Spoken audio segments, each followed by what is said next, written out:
இறுதி யுத்தத்தின் பேரவலத்தினை தாங்கி நிற்கும் நந்திக்கடல் உணர்வுபூர்வ அஞ்சலி ஆரம்பம். தமிழின படுகொலையை சர்வதேச அங்கீகாரத்துக்கு முன்னெடுத்து செல்லும் ரேணுகா இன்பகுமார். அடுத்த சில நாட்களில் மழை காற்று மேலும் அதிகரிக்கும். இ பாஸ்போர்ட் முறை தொடர்பில் வெளியிடப்பட்டுள்ள அறிவிப்பு.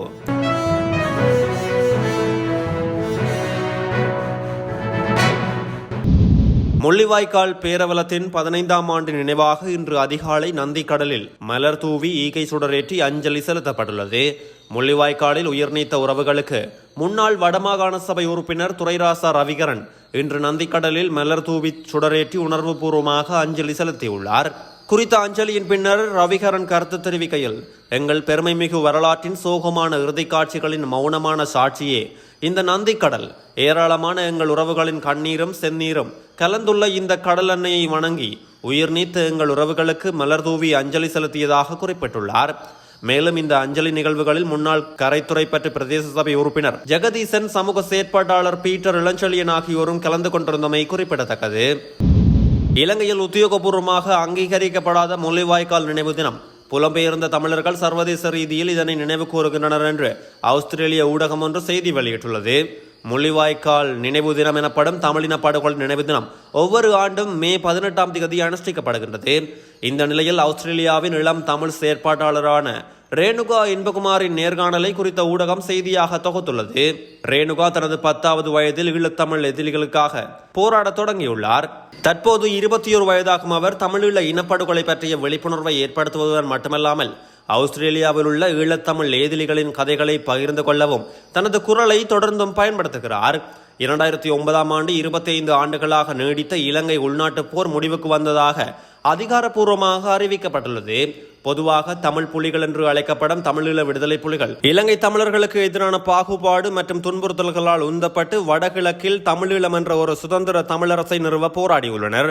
இந்த உள்நாட்டு கலவரத்தின் போது ஈழத்தமிழ் சமூகம் மரணங்கள், துன்புறுத்தல்கள் மற்றும் தீர்க்கப்படாத காணாமல் போனவர்கள் போன்ற துன்பங்களை எதிர்கொண்டுள்ளது. ரேணுகா தனது குடும்பத்தினருடன் சேர்ந்து தமிழீழ இனப்படுகொலைகளின் சர்வதேச அங்கீகாரத்திற்காகவும் இலங்கை உள்நாட்டு போருக்கு பின் தொடர்ந்து உரையாடல்களை உருவாக்குவதற்காகவும் நீண்ட காலமாக பிரச்சாரம் செய்து வருகின்றார்.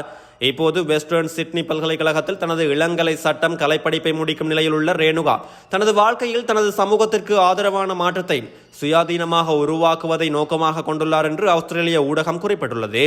அத்துடன், நான் என் வாழ்நாள் முழுவதும் தமிழீழத்திற்கு சென்றதில்லை, எனினும் அந்த வார்த்தையை மட்டும் என்னால் முன்னோக்கி எடுத்து செல்ல முடியும் என்று ரேணுகா குறிப்பிட்டுள்ளார். இலங்கையிலும் சூழவுள்ள கடற்பகுதிகளிலும் விருத்தி அடைந்து வருகின்ற பருவப்பெயர்ச்சிக்கு முந்தைய நிலை காரணமாக அடுத்த சில நாட்களில் மழை நிலைமையும் காற்று நிலைமையும் மேலும் அதிகரிக்கக்கூடிய சாத்தியம் காணப்படுகிறது. மேல் சப்ரகமுவ, வடமேல் மற்றும் வடக்கு மாகாணங்களிலும் கண்டி, நுவரெலியா, காலி மற்றும் மாத்தறை மாவட்டங்களிலும் அவ்வப்போது மழையோ அல்லது இடியுடன் கூடிய மழையோ பெய்யக்கூடிய சாத்தியம் காணப்படுகிறது. நாட்டின் ஏனைய பிரதேசங்களில் பல இடங்களில் நண்பகல் 12 மணிக்கு பின்னர் மழையோ அல்லது இடியுடன் கூடிய மழையோ பெய்யக்கூடிய சாத்தியம் காணப்படுகிறது. மேல் சபரகமுவ மற்றும் வடமேல் மாகாணங்களிலும் காலி மற்றும் மாத்தறை மாவட்டங்களிலும் சில இடங்களில் 100 மில்லிமீட்டருக்கும் அதிகமான பலத்த மழை வீழ்ச்சி எதிர்பார்க்கப்படுகிறது. நாடு முழுவதும் அவ்வப்போது மணித்தியாலத்துக்கு 30 தொடக்கம் 40 கிலோமீட்டர் வரையான வேகத்தில் பலத்த காற்று வீசக்கூடிய சாத்தியம் காணப்படுகிறது.